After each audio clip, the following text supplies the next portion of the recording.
Hello everyone, for this lesson we will have identifying extended appositives. Now what are appositives? Appositives are nouns or noun phrases that sits next to another noun to rename it or to describe it in another way. Now let's take a look at this example. Emilio Aguinaldo, President of the First Republic, is the embodiment of our short-lived independence. Now we have here Emilio Aguinaldo as our main noun. Now President of the First Republic is what you call the appositive. President of the First Republic adds information on who Emilio Aguinaldo is. There are two types of appositives. The first one is the restrictive and the second one is the non-restrictive. First, let us talk about the restrictive.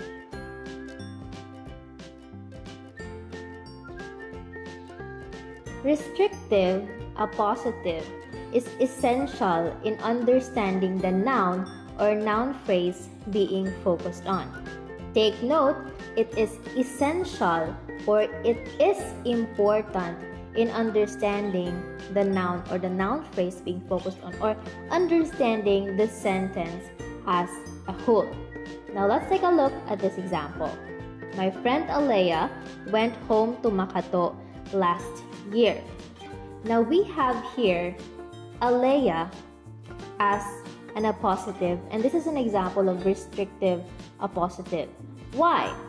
Because when we remove Alea from the sentence, my friend went home to Makato last year, though yes, we do understand that my friend went home to Makato, but who is it? So I have a lot of friends. So who specifically is it?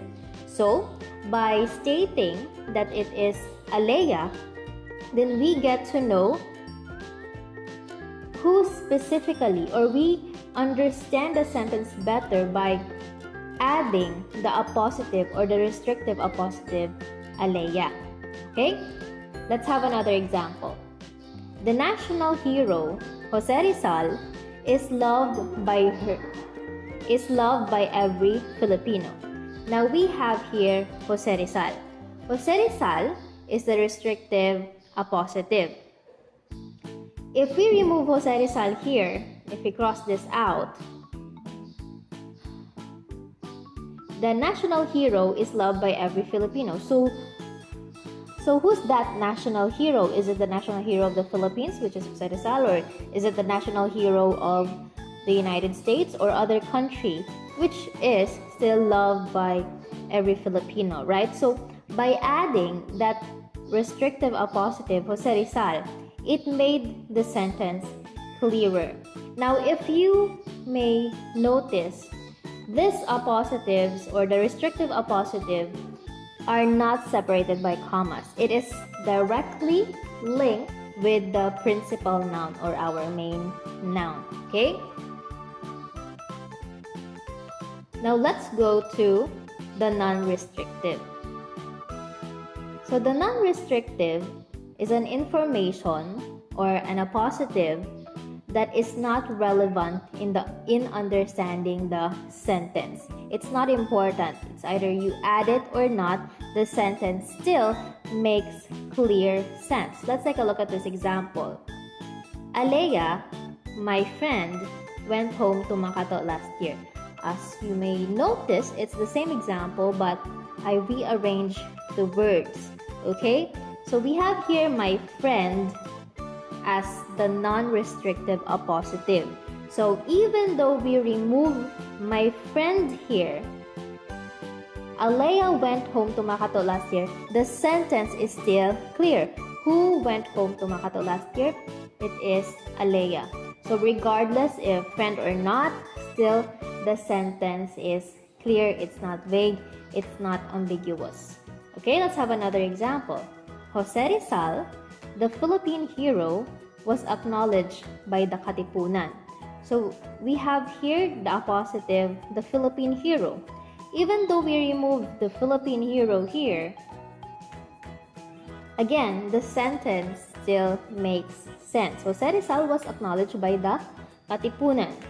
Okay, so the main thought is that who was acknowledged? It was Jose Rizal. Who went home to Makato? It was Alea. Okay, so this kind of appositive just adds information to the sentence. So again, either it is a restrictive type of appositive or a non-restrictive type of appositive. Its main goal is it allows the writers to explain and provide further information and helps in identifying other nouns in the sentence. And in addition to that, it also defines, explains, and clarifies the meaning of a sentence. You just have to remember that if it is restrictive, it is an important part of the sentence. Okay? It makes the sentence clearer, that it specifies what the principal noun is. It specifies what the principal noun is or who is the principal noun. Okay? While the non-restrictive, it also clarifies the sentence, but you can remove that appositive and still the sentence is clear. Okay? For your activity, identify the appositive phrases and then label or identify if it's restrictive or non-restrictive. So answers only, okay? So for example, with Alea, my friend went home to Makato last year. The appositive will be my friend, and then the type will be non-restrictive. So answers only. My friend, non-restrictive. So this will be in a one whole sheet of paper together with your answers for the essay in the video number 1. This has been TeacherDel. Bye!